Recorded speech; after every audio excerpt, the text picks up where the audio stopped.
Students, आज के lecture में हम करेंगे DDL कमांड्स। जो फर्स्ट DDL कमांड है आपकी, डेट इज़ क्रिएट टेबल की। सबसे पहले हम सीखेंगे कि टेबल को क्रिएट कैसे करना है किसी भी डाटाबेस के अंदर। अब टेबल को क्रिएट करने के लिए आप सिंटैक्स यूज़ करोगे, डेट इज़ कमांड है आपकी क्रिएट टेबल। टेबल को क्रिएट करना। अब टेबल के अंदर क्या होता है आपका, रोज़ और कॉलम्स, और हर एक टेबल का एक यूनिक नेम देना है। तो सिंटैक्स सबसे पहले हम पढ़ते हैं। सिंटैक्स में आप लिखोगे क्रिएट टेबल का नाम, देन क्रिएट टेबल, टेबल का नाम, फॉर एग्जांपल एम्प्लॉय के बारे में लिख रही हूँ तो एम्प्लॉय, फिर एक ब्रैकेट, राउंड ब्रैकेट लगानी है आपको। उसके बाद कॉलम का नाम, फर्स्ट कॉलम का नाम, देन उसका डाटा टाइप, किस टाइप का डाटा है वो, और उसका साइज, फिर कोमा, फिर सेम सेकंड कॉलम का नाम, उसका डाटा टाइप, फिर उसका साइज़, फिर कोमा एंड सो ऑन। और एंड में आपको ये जो राउंड ब्रैकेट लगाई थी इसको बंद करना है और इस स्टेटमेंट को सेमीकोलन से एंड करना है। जैसे मैंने लास्ट लेक्चर में बताया था कि एसक्यूएल में हर एक स्टेटमेंट सेमीकोलन से एंड होती है। अब कॉलम नेम क्या है कि उस कॉलम का आप क्या नेम देना चाहते हो, और डाटा टाइप क्या है कि किस टाइप का डाटा उसमें आप स्टोर करवाना चाहते हो। फॉर एग्जांपल इंटीजर टाइप का या करैक्टर टाइप का या डेट टाइप का, जिस भी टाइप का आप डाटा स्टोर करवाना चाहते हो आप उसमें स्टोर करवा सकते हो। नेक्स्ट मैं आपको लेक्चर दूंगी कंप्लीट इसके बारे में, किस टाइप का डाटा, आप डाटा टाइप कौन कौन से यूज़ कर सकते हो अपने टेबल में।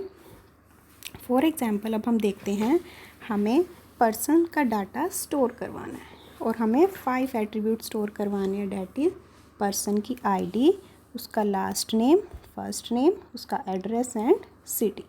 तो मैं क्या लिखूँगी, सिंटैक्स क्या होगा मेरा, क्रिएट टेबल, टेबल का नाम that is persons, bracket start, person की आईडी किस टाइप की है वो, इंट टाइप की, किसी किसी सर्वर में या रिलेशनल डाटाबेस में ये नंबर के नाम से भी यूज़ होती है, वो डिपेंड करेगा।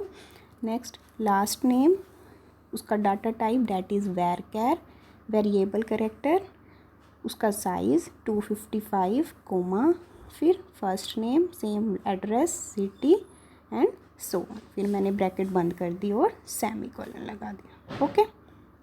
अब पर्सन की आईडी किस टाइप की है, इंटीजर टाइप की, तो वो इंटीजर टाइप का डाटा होल्ड करेगा।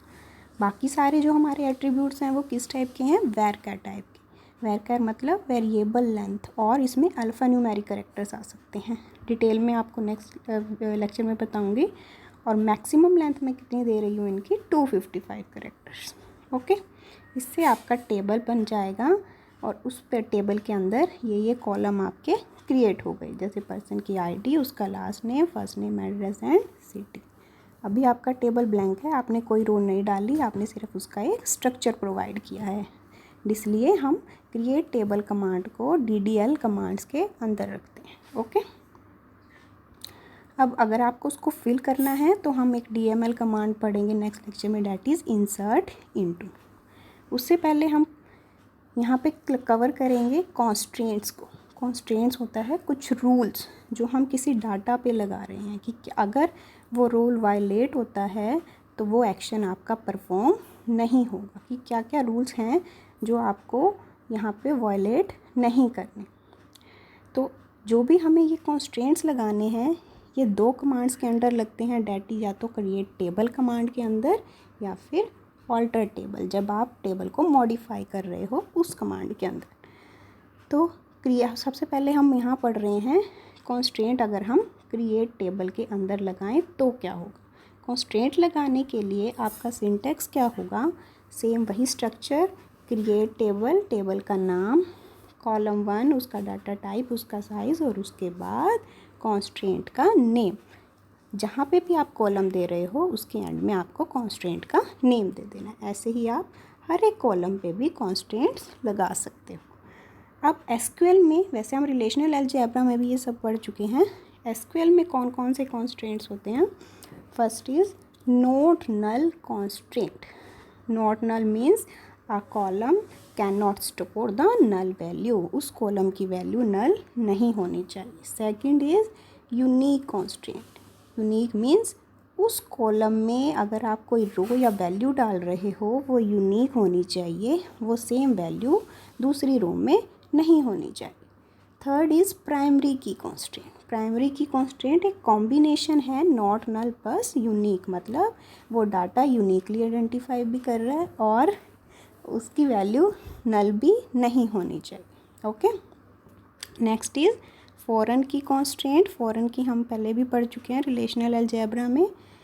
फॉरेन की कॉन्स्ट्रेंट और डिफरेंशियल इंटीग्रिटी कॉन्स्ट्रेंट क्या होता है, जब एक कॉलम एक टेबल का रेफ़र कर रहा है किसी और टेबल के कॉलम को, तो हमें रेफरेंशियल इंटीग्रिटी कॉन्स्ट्रेंट लगाना है। Okay, foreign key. Next is check constraint. Check means किसी कॉलम पे एक स्पेसिफिक चेक लगा देना, कोई कंडीशन लगा देना और उसको चेक करना। अब वन बाय वन हम इसको पढ़ते हैं। फॉर एग्जांपल लास्ट है डिफ़ॉल्ट कॉन्स्टेंट। डिफ़ॉल्ट मीन्स आप चाहते हो कोई डिफ़ॉल्ट वैल्यू आपके कॉलम में आए तो आप उस पर डिफ़ॉल्ट कॉन्स्टेंट लगा देते हो। Next first is not null constant. Not null अभी मैंने बताया कि वो कॉलम आपकी नल वैल्यूज़ को नहीं लेगा, तो आपको नॉट नल कॉन्स्टेंट कैसे लगाना है। सपोज मैं चाहती हूँ कि हमेशा जो यूज़र है वो लास्ट नेम है वो नल कभी ना छोड़े, कोई ब्लैंक नहीं छोड़े। जो यूज़र है कोई पर्सन है उसको हमेशा कुछ ना कुछ अपना लास्ट नेम लिखे सपोज। ओके, तो मैंने उस पर लगा दिया नॉट नल। या फिर पर्सन की आईडी आपकी नॉट नल, नल नहीं होनी चाहिए। अगर मैं सिटी के साथ लगाना चाहती हूँ कि वो किसी ना किसी सिटी से तो बिलोंग करेगा, तो वहाँ भी लगा सकते। तो आपने कैसे लगाया, कॉलम का नाम डैट इज़ लास्ट नेम या पर्सन की आईडी, उसका डाटा टाइप, उसका साइज़ और एंड में आपने लगा दिया नॉट नल। तो अगर आप नल वैल्यू इसमें एंटर करवाना चाहोगे, इसको ब्लैंक करोगे, तो आपका RDBMS आपको एरर या फिर कॉन्स्ट्रेंट वायलेशन का एरर शो कर देगा। Next is unique constraint. Unique means uniquely identify करना चाहिए आपके रिकॉर्ड को। यहाँ पे रिकॉर्ड क्या होता है, रो को, हर एक रो को यूनिकली आइडेंटिफाई करें। कैसे आपको लगाना है ये कॉन्स्ट्रेंट। फॉर एग्जांपल मैं चाहती हूँ पर्सन की आईडी आपकी यूनिक हो, वो दोबारा से रिपीट ना हो। मतलब आप सपोज करो एम्प्लॉय का टेबल बना रहे हो या स्टूडेंट का टेबल बना रहे हो, तो उसका रोल नंबर जो है वो यूनिक हो, तो आप उसके आगे यूनिक लगा दोगे। अब एक बात ध्यान देने की है, मैंने बताया प्राइमरी की कॉन्स्ट्रेंट क्या होता है और यूनिक कॉन्स्टेंट क्या होता है। प्राइमरी की कॉन्स्टेंट भी हम देख लेते हैं। किसी भी के साथ भी आप प्राइमरी की कॉन्स्टेंट लगा देते हो, फॉर एग्जांपल पर्सन की आईडी के साथ लगाया तो नॉट नल की भी आपको ज़रूरत नहीं है, क्योंकि प्राइमरी की ही आपका नॉट नल प्लस यूनिक होता है।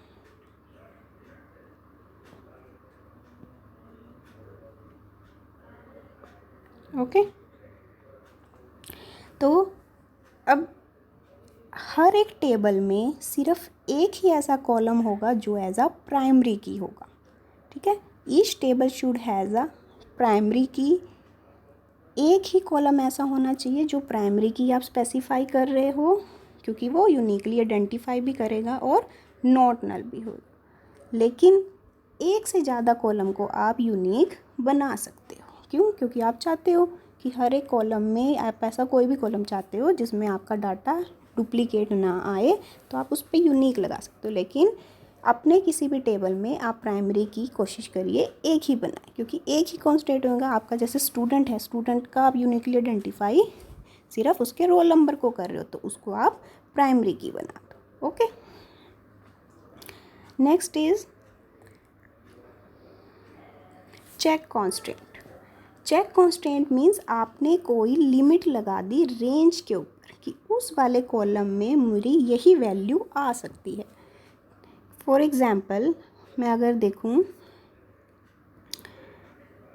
इन दिस, मैंने लगाया प्राइमरी की पे चेक कॉन्स्टेंट क्या, कि जो पर्सन की आईडी है वो हमेशा ग्रेटर देन 0 होनी चाहिए। या फिर मैं स्टूडेंट के मार्क्स पे लगा रही हूँ क्या, the marks should be greater than या फिर should be less than 100, mark should be less than 100।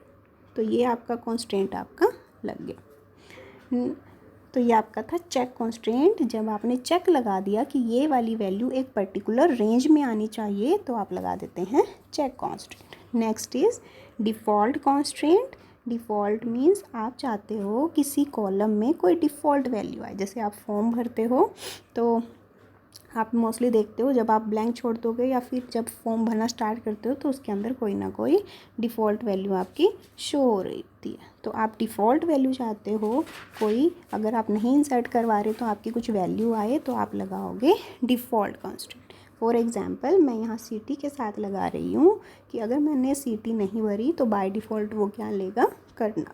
Okay, suppose मैं अपने गवर्नमेंट कॉलेज फॉर वुमेन के टीचर्स का डाटा बना रही हूँ या स्टूडेंट्स का डाटा बना रही हूँ तो सीटी सबकी सेम है, तो मुझे क्या करना है, सीटी में बाय डिफ़ॉल्ट करनाल सेट करवा देना। Okay, next is the foreign की कॉन्स्ट्रेंट। फॉरेन की कॉन्स्ट्रेंट इम्पॉर्टेंट है आपका। फॉरेन की क्या होता है, A foreign key is a key that points to a primary key in the other table। की एक ऐसी की, एक ऐसा एट्रीब्यूट जो दूसरे टेबल में प्राइमरी की को रेफ़र कर रहा है, उसको हम बोलते हैं फॉरेन की। फॉर एग्ज़ाम्पल पर्सन का टेबल है एक और एक आपका ऑर्डर का टेबल है। पर्सन्स का ये टेबल है, उसका डाटा है और आपका ऑर्डर है। ऑर्डर्स हैं, कुछ ऑर्डर प्रोवाइड किए हैं, डिफरेंट पर्सन है, जैसे 3 3 2 2 1। अब यहाँ पर जो पर्सन की आईडी है ये एज अ फॉरेन की है, लेकिन ये दूसरे टेबल में, कौन से टेबल में, जो पर्सन का टेबल है यहाँ पे ये उसको रेफ़र कर रही है। ये पर्सन आईडी यहाँ पर प्राइमरी की है। ओके, तो आपको लगानी कैसे है फॉरेन की कॉन्स्ट्रेंट। फॉर एग्ज़ाम्पल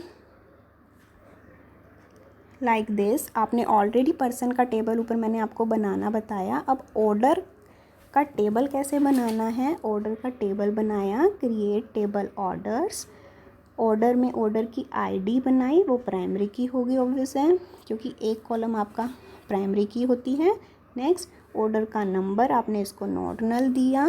नेक्स्ट आप थर्ड बना रहे हो प्राइमरी पर्सन की आईडी, उसको आपको फॉरेन की बनानी है। फॉरेन की है इस टेबल में जो रेफ़र कर रही है प्राइमरी की पर्सन के टेबल को। पर्सन आईडी जो पर्सन में था और यहाँ पे पर्सन आईडी फॉरेन की है। किसको रेफ़र करना है, वर्ड लिखोगे रेफरेंसेस। रेफ़र करना है किसको, पर्सन टेबल को, और पर्सन टेबल के किसको, पर्सन आईडी को। ऑर्डर टेबल में पर्सन की आईडी को आपको रेफ़र करवाना है कैसे, एज अ फॉरेन की। फॉरेन की है वो, और वो क्या कर रही है, रेफ़र कर रही है पर्सन टेबल के पर्सन की आईडी को। ऐसे हम अपना फॉरेन की कॉन्स्ट्रेंट लगाएंगे। आई होप आपको ये समझ आ गया है डिफरेंट कॉन्स्ट्रेंट्स।